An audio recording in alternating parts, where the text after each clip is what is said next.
وہ لمحہ جس لمحے اللہ تعالیٰ کی خوشی کی انتہا نہیں ہوتی۔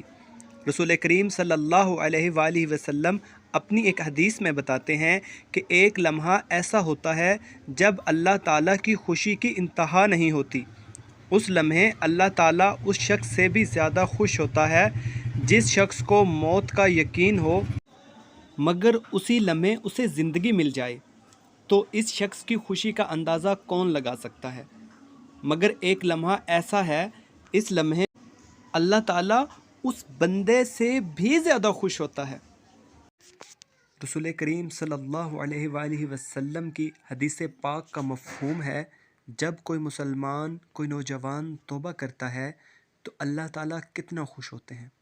اس کی مثال دیتے ہوئے رسول کریم صلی اللہ علیہ وآلہ وسلم فرماتے ہیں، ایک شخص ہزاروں میل پھیلے ہوئے صحرا سے گزر رہا ہو اور راستے میں اسے ایک درخت نظر آئے تو وہ تھوڑی دیر آرام کرنے کے لیے اس درخت کی چھاؤں میں بیٹھ جائے اور اپنی اونٹنی کو بھی درخت کے ساتھ باندھ دے اور تھکاوٹ کی وجہ سے اس کی آنکھ لگ جائے۔ تھوڑی دیر بعد جب اس کی آنکھ کھلی تو اسے کہیں بھی اپنی اونٹنی نظر نہ آئے، اس کا سب کھانا اور پانی بھی اونٹنی پہ ہو، اب اس کے پاس کچھ نہ بچا ہو اور اسے اپنی موت صاف دکھائی دے، پھر وہ اپنی اونٹنی کو ڈھونڈنے کے لیے ادھر ادھر بھاگے اور بھوک اور پیاس کی شدت سے گر پڑے اور اس کی ہمت جواب دے دے اور اسے اپنی موت کا پکا یقین ہو جائے، مگر اسی لمحے اسے سامنے سے اپنی اونٹنی ساز و سامان سمیت اپنی طرف آتی دکھائی دے۔ اس وقت اس شخص کی خوشی کا کیا عالم ہوگا؟ اس بات کا اس شخص کے علاوہ کوئی اندازہ بھی نہیں لگا سکتا۔ اسے کچھ پتہ نہیں چلتا وہ کیا بول رہا ہے۔ اس کے منہ سے نکلتا ہے، اے میرے مالک، تو میرا بندہ، میں تیرا رب۔ اسے پتہ بھی نہیں چلتا وہ کیا کہہ گیا، کیونکہ وہ بے انتہا خوش ہوتا ہے۔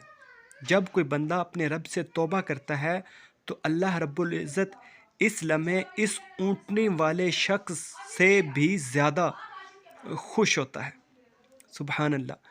اب کوئی بندہ اندازہ لگا سکتا ہے اس محبت کا جو اللہ تعالیٰ اپنے ہر بندے سے کرتا ہے۔